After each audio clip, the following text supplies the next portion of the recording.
Today, more than ever, we must separate fact from fiction.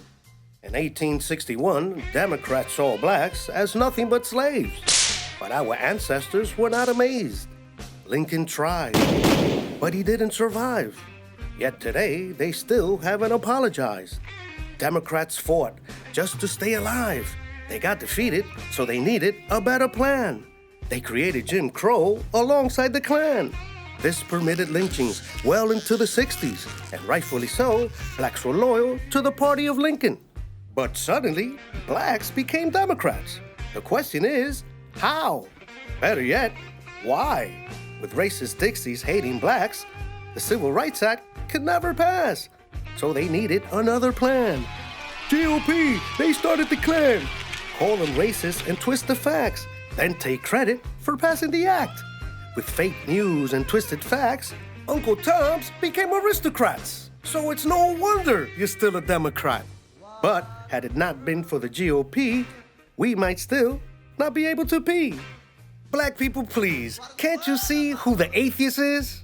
They removed God, the Bible and prayer, imposed a gag order, said, trust me, you'll thank me later.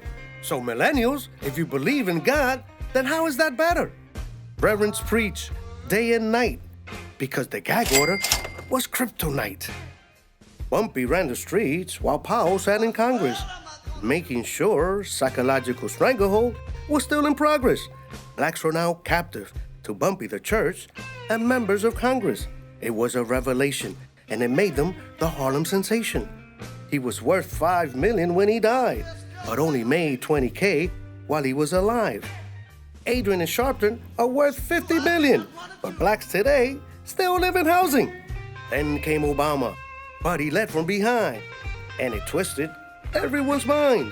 Increasing taxes and regulations, companies had to abandon the nation. Soldiers wore high heels, and he even legalized drugs. Rumor has it that he sold uranium to the Russians.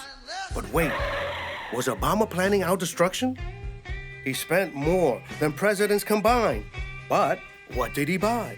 Fake news without dime? Today, he's the highest paid ex in the history of time. He colludes with China and his idol is Che Guevara? But there's more. He said get high and be gay in Sodom and Gomorrah.